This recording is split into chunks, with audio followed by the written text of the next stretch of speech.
So are reviewers, or specifically tech reviewers, biased? This is a question that everybody who watches reviews has to deal with all the time. There are definitely a portion of reviewers that are biased. They want to keep certain business relationships with companies they're getting paid off or something. Hopefully, as someone who watches reviews, that you can tell apart which ones are biased and unbiased. I would actually argue that the most popular channels or websites or whatever that is reviewing whatever you're looking at are, technically speaking, the most unbiased sources. It's funny enough, there's another bias word, but it's like survivorship bias, but in the world of reviews. Those are the ones that have triumphed to be the ones that most people actually look to for good information. Like we see in the tech community, we see like Linus Tech Tips or Gamers Nexus or Hardware Unboxed or Marques Brownlee or Dave 2D, just a lot of different people that all are very unbiased. They look at things from a consumer's perspective and try to put themselves in your shoes. But that doesn't go to say that like these reviewers, like if you look at Marques, like he's got like 16 million subs or something. I'll edit it in if I'm wrong on that. But it's hard to be at that point and still relate, because when you start getting sent things and you start getting invited out to events, like companies are just sending you products to review them just because your channel is popular enough that just simply you reviewing them and showing it to a platform is almost like advertising for them. Even if they're not paying you, they're just giving you the product and giving you content to make while also getting their own product out there, and hopefully their product is good enough that they get a good, healthy review on it. Because most reviewers all started as completely normal people. They bought things and they reviewed them like a normal consumer. And once you start getting sent things, it's a little funky because you might start to not consider price as much of a factor as you maybe would have if you were paying for it yourself. Like, I'm going to show you this example from Daniel Owen. It's like way back when he actually got his 6800 XT from AMD, which is a graphics card. And this was back when graphics cards were really expensive. They're completely overpriced. Now they're in a decent spot. The market's a little nasty, like with the new graphics cards coming in, but we're not going to talk about that in this video.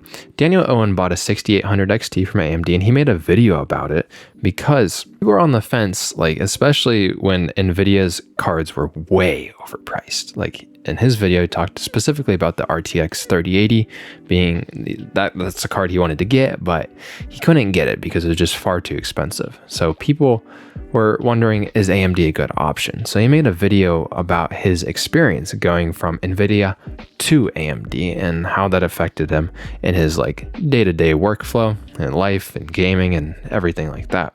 Yeah, I thought the launch MSRP price was too high. It's so different when you are paying the money, because in his eyes, he was objectively looking at it as like, that price for a 3080 isn't worth it. Even though that's the card I was interested in getting, it's just too much. So I got the other card and now I get to tell you guys about it. And you can see that this video did very well. A lot of people like that.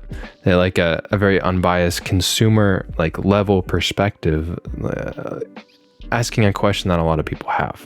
Over the next year, you can kind of see into the future, Daniel Owen actually saved up and got an RTX 4090, which is like a $2,000 graphics card. And you can tell in his video that his pockets were hurting when he got it, okay? My YouTube money is gone. I spent it on this. Well, and this. And, I might need one of these. And shortly after that, his channel had gotten big enough that he can actually start getting review samples, and that started to happen. And he had to specify to his audience that, well, even though I'm getting sent review samples now, I'm going to be still completely unbiased about this. I'm doing this for you guys, and I don't care if I get sent a card and I review it poorly and they don't send me any more cards. You'll just start buying them again. And that is a very healthy way to look at this, and that has a lot of integrity. Which is also why I think you guys don't need to be worried about me falling into some biased trap for money or something. Which I think a lot of people that watch Daniel Owen can definitely respect. And it's like, yeah, you're getting sent cards now, and you're not trying to maintain a business relationship or anything like that.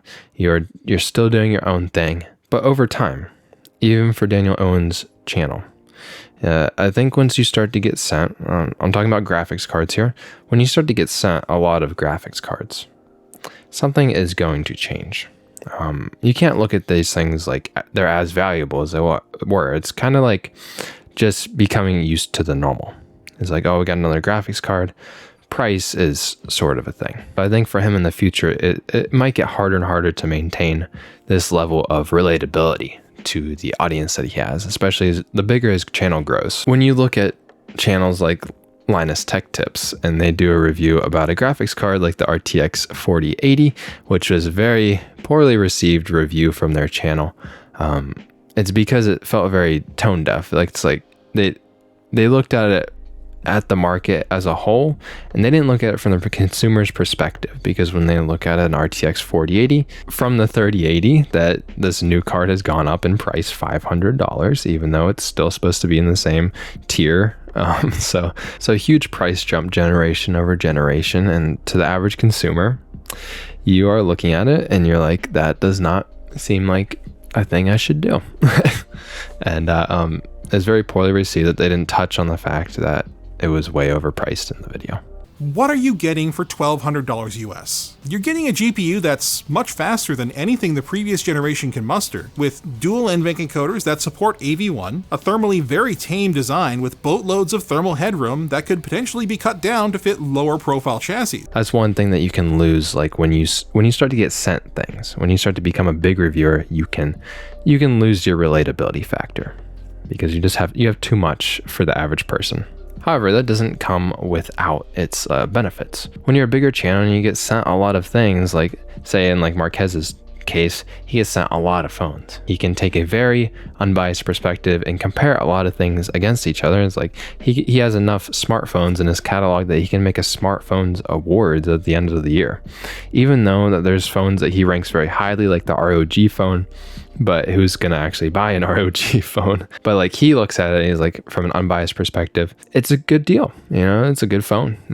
I ain't gonna complain about it. So when people actually watch this, they get to see a different perspective.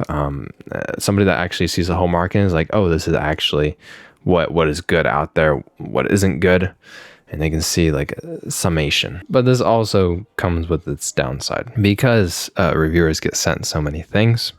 They get to take a look at a lot of things. Their full-time job is just reviewing things. So when you get to that point, you can start to become a little overcritical about things that actually don't matter to most people, and it depends how you conduct your reviews. I'm just gonna say like Gamers Nexus, for example. They take a very in-depth look at like CPUs and graphics cards and everything, and all this news and all that stuff.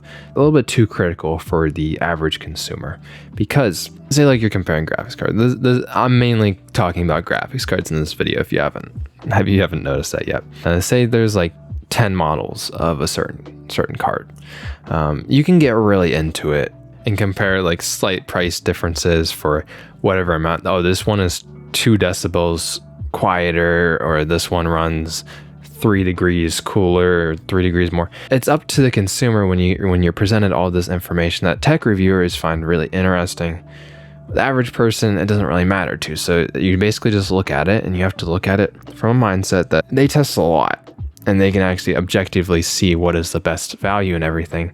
But you as the consumer don't have that perspective. You actually don't know what 2 decibels like makes in the real world. There's no representation showing you what that would feel like, or if your card was running 2 degrees cooler, or if it runs slightly hotter, or if it has a higher clock speed or something like that than another graphics card. It's hard to feel that because you haven't experienced it. So you have to take it with a grain of salt and say, oh, what these reviews are for is actually to show me what the best graphics cards are that are the SKU. So when I look at it objectively, I just have to say, oh, this one actually perform the best. And the other ones, their value isn't there, or they just simply don't have what I need. Okay, so you have to look at reviews objectively from a consumer, instead of from what the tech reviewer is seeing. And that doesn't say that the tech reviewer is doing a bad job. They're doing a very objective, good job for the consumer. And it's up to the consumer to decipher through all of this overwhelming amounts of information that are out there and see different opinions from reviewers. One of the most mind-boggling things is actually how many reviews are there for certain products, especially like say like Apple. That's huge. Graphics cards are huge as well. Sometimes a take, so like what I mentioned earlier with the RTX 4080, Linus Tech Tips didn't really say it was that bad, but then you go to another channel and you see that, oh, they actually said it was really bad value, and this is one of the worst value cards we've ever seen. You have to check multiple things. It's hard to find a common consensus of what's true, and that's why Linus Tech Tips took a lot of flack for that RTX 4080 review. It's actually very interesting because bigger channels, say like Linus Tech Tips, or Gamers Nexus and stuff like that, Hardware Unboxed, they can actually look at these products objectively. I saw a good amount of comments on your review that were like, I think there's money involved and Linus got paid for his opinion. I really don't think Linus, is concerned about what opinion to have from NVIDIA. And they can be unbiased, even if it's ruthless and it ruins a business relationship with whatever company that they're working with. Because in the grand scheme of things, they can buy it themselves. They can make their own content. They don't need to get sent review samples. MacBooks! We just spent over $7 grand so we can unbox them for you and probably make Mac people mad. They bought all the MacBooks in this video. Okay, and that's expensive because Apple doesn't send Linus any sort of products, at least not that I know of. So even though they've kind of ruined a relationship with Apple, they can still objectively review products because they can afford to do that. The situation that happened with Hardware Unboxed, where NVIDIA stopped sending Hardware Unboxed GPUs, or they sent them a thing. It's like, hey, you better stop trashing our GPUs or we're not going to send you anything anymore. And that was just awful bullying tactics that was on a slightly smaller channel, especially at the time Hardware Unboxed wasn't as big as they are now. Really grimy and nasty. Hardware Unboxed was basically almost bullied into making good reviews about videos, but because they're a channel with integrity, they came out and they're just like, hey guys, this is what's happening and this is disgusting. NVIDIA, you can't do this. So I'm glad Hardware Unboxed stepped up in that case and just show people they have integrity over the reviews and that they are not trying to maintain some kind of business relationship.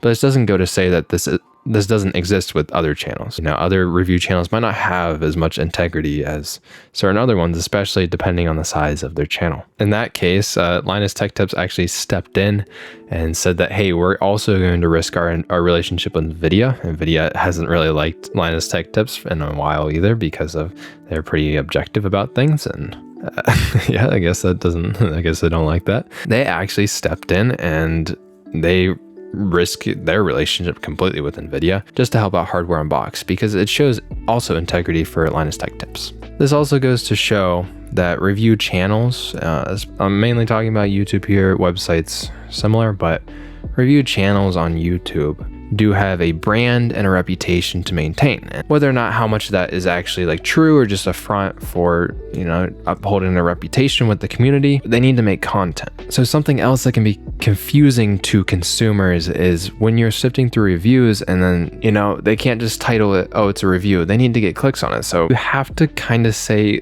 things are awesome, things are bad, or there's not really any in between because people just don't watch it as much. They want a stronger opinion and they want their ideas to be confirmed or denied. But as a channel on YouTube and stuff like that, it can kind of mislead consumers into buying into certain things. Even if in the end you are objective, unbiased, you still need to make content, you still need to get views. So whatever you have to do to chase the views and that's when you can turn to channels that are less about the content and kind of more about the objective fact. Like you can look at like PC World, or I think Tech Power Up has a channel as well where they're just more critical and very number based and stuff like that. Like, here are the facts, you make your decision. So circling back to the beginning, when you start to get sent review samples, you change from somebody who used to buy the product into somebody that is being sent the product, which fundamentally changes your professionalism at the very least. When you start to grow to a certain size, not only are you being sent things, but you also